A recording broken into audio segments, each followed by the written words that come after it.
Bismillahirrahmanirrahim. Assalamualaikum warahmatullahi wabarakatuh. Yang terhormat Bapak dosen pengampu Bapak Lutfi Fahruriza SSC MH. Perkenalkan, nama saya Muhammad Imran dengan nomor NIM 120303356, kelas HTN 4B. Sebelumnya, pada hari ini saya ingin membuat video review pertemuan 1-7. Baik, kita mulai saja. Yang pertama, pertemuan 1 ialah bagaimana ekspektasi perkuliahan di hukum konstitusi. Lalu yang pertemuan kedua mengenai konsep konstitusi. Pertama, asal mula konstitusi. Konstitusi berasal dari bahasa Latin yaitu constitutio. Istilah ini berkaitan dengan kata ius atau jus yang memiliki arti hukum atau prinsip, sehingga konstitusi bisa diartikan sebagai suatu pernyataan mengenai susunan dan bentuk negara, di mana yang dipersiapkan sebelum maupun sesudah negara yang bersangkutan berdiri. Menurut Aristoteles, klasifikasi konstitusi bergantung pada beberapa hal, yaitu tujuan negara dengan cara pemimpin menjalankan pemerintahannya. Tujuan tertinggi dari negara adalah kehidupan yang baik, dan hal ini merupakan kepentingan bersama seluruh warga masyarakat. Pada Yunani, konstitusionalisme sendiri dapat dimaknai dari tulisan-tulisan dari Plato dan Aristoteles. Lalu pada Roma, konstitusionalisme sendiri muncul dilatar belakangi oleh suatu kenyataan bahwa Romawi juga merupakan negara kota seperti juga di Yunani. Tetapi sejak tahun pertama keberadaannya telah dikelilingi dan yang memusuhinya, mendorong munculnya politik terancam oleh negara-negara ekspansi yang tidak pernah lenyap sampai kekaisaran Romawi terkalahkan oleh dunia beradab. Lalu Inggris. Konstitusi merupakan akumulasi dari berbagai undang-undang, presiden, yudisial, konvensi, perjanjian, dan sumber-sumber lainnya yang secara kolektif dapat disebut sebagai konstitusi Inggris. Dengan demikian, lebih tepat untuk menggambarkan konstitusi Inggris secara konstitusi yang tidak terkodifikasi daripada yang tidak tertulis. Konstitusi menurut para ahli. Van Appelden, menurutnya konstitusi adalah hukum dasar yang mencakup undang-undang dasar, yakni hukum dasar tertulis dan hukum dasar yang tidak tertulis, atau dikenal dengan sebutan konvensi. Lalu ada Brian Thompson. Secara sederhana, menurut Brian Thompson, bahwa konstitusi ini berisi rules atau aturan-aturan untuk beroperasinya suatu organisasi. Tentu organisasi dimaksud beragam bentuk dan kompleksitas strukturnya, mulai dari organisasi mahasiswa sebagai negara. C. Tujuan, fungsi, muatan, prinsip dasar, dan klasifikasi konstitusi. Pertama, ada tujuan. Untuk tujuan yaitu untuk melepaskan kontrol kekuasaan dari penguasa sendiri. Bisa juga memberikan perlindungan terhadap hak asasi manusia. Sehingga dengan adanya konstitusi, maka setiap penguasa dan masyarakat wajib menghormati HAM dan hak mendapatkan perlindungan dalam melakukan haknya. Fungsi. Dalam fungsi untuk melandasi kewenangan tindakan pemerintah untuk menjamin hak-hak yang diperintah dan merumuskan pelaksanaan kekuasaan yang berdaulat. 3. Muatan.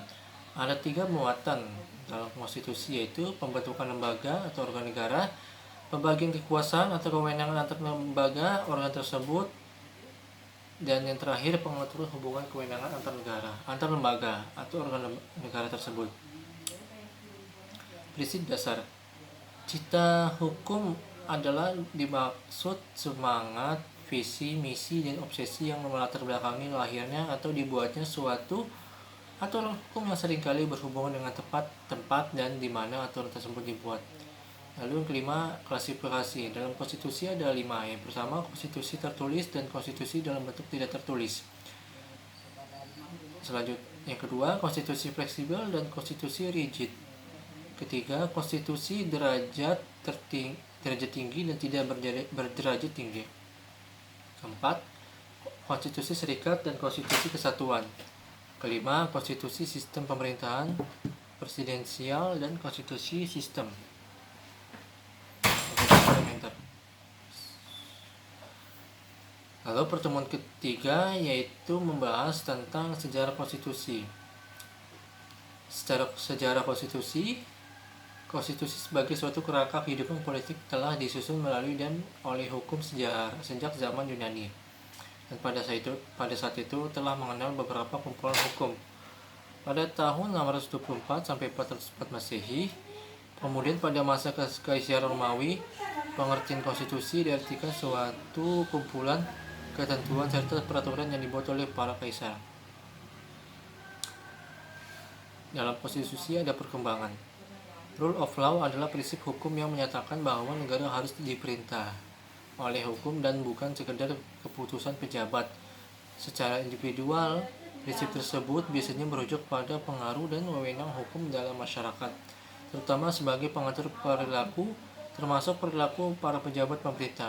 Istilah ini berasal dari Inggris pada abad ke-16, dan pada abad berikutnya teolog Skotlandia Samuel Rutherford menggunakan istilah tersebut dalam argumennya untuk menentang hak ilahi raja. Lalu dalam kedudukan konstitusi menempati kedudukan yang paling penting dalam kehidupan berbangsa dan bernegara. Konstitusi merupakan ide-ide dasar yang digariskan oleh founding father serta memberikan arahan dan pedoman bagi para generasi penerus bangsa dalam mengabudikan suatu negara yang dipimpin. Kedudukan konstitusi dapat disebut sebagai ada dua, yaitu sebagai hukum dasar dan hukum tertinggi. Lalu pertemuan keempat, terbentuknya konstitusi. Terbelakang dari terbentuknya konstitusi, Undang-Undang Dasar 45 bermula dari janji Jepang untuk memberikan kemerdekaan bagi bangsa Indonesia di kemudian hari. Janji tersebut antara lain berisi sejak dari dahulu sebelum pecahnya peperangan Asia Timur, dan Nippon sudah berusaha membebaskan bangsa Indonesia dari kekuasaan pemerintahan Hindia Belanda. Tentara Dai Nippon serentak menggerakkan angkatan perangnya, baik di darat, laut maupun udara untuk mengakhiri kekuasaan penjajahan Belanda. Ada 3 proses pembentukan konstitusi, yaitu given atau pemberian, dibentuk atas dasar pemberian dari seseorang penguasa. Yang kedua, on purpose, secara sengaja, yang sengaja dibuat oleh masyarakat negara dan petinggi-petinggi negara dengan kesadaran mereka masing-masing. Lalu yang ketiga, revolution atau perlawanan, dibuat secara revolusi yang menetapkan konstitusi. Berdasarkan teori von Steinbau der Rechtsstellung, terdapat 4 poin dari teori tersebut, yaitu pertama, norma fundamental negara, aturan negara atau Staatsgrundgesetz. Yang ketiga, undang-undang formal Gesetz, peraturan pelaksanaan dan peraturan otonom.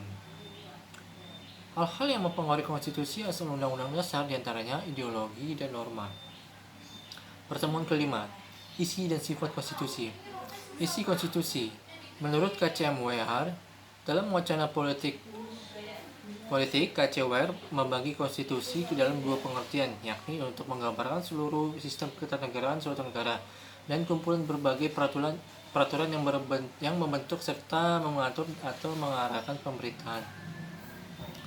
Lalu menurut C.V. Strong, ia mengemukakan konstitusi dalam definisi Strong membuat 3 hal pokok, yakni prinsip-prinsip mengenai kekuasaan pemerintahan, prinsip-prinsip mengenai hak-hak warga negara, dan prinsip mengenai hubungan antara warga negara dengan pemerintahan.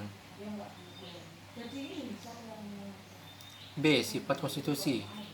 Dr. Astimrianto, SH.MH, dalam buku Teori Konstitusi mengungkapkan ada 6 sifat konstitusi, yaitu sebagai berikut. Yang pertama, konstitusi luas. Yang kedua, konstitusi tegas. Ketiga, konstitusi realistis. Keempat, konstitusi idealistis. Yang kelima, konstitusi konservatif. Yang keenam, konservatif progresif.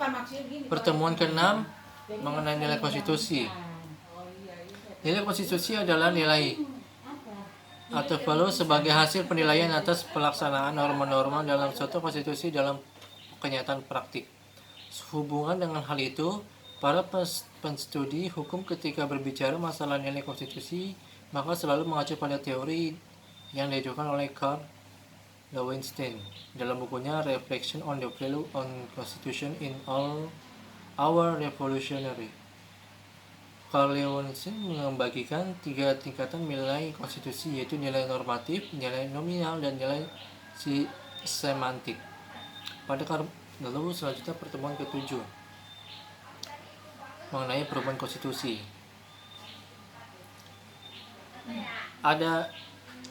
Cara perubahan konstitusi adalah revolusi adalah suatu gerakan yang menghendaki perubahan total terhadap perubahan negara yang konstitusinya. Perubahan arti dari kalimat tetap adalah penafsiran ulang terhadap konstitusi yang berbeda dari sebelumnya. Perubahan formal adalah perubahan yang dilakukan perubahan redaksi dalam sebuah konstitusi tersebut tidak hanya sebatas penafsiran atau penjelasan saja. Keputusan hakim adalah mempunyai peran dan konstitusi. Contohnya negara kita Indonesia sebagai yudikatif yang disebut dengan MK merupakan salah lembaga yang berwenang dalam hal perubahan konstitusi. B. Mendorong perubahan. Perkembangan peradaban revolusi industri.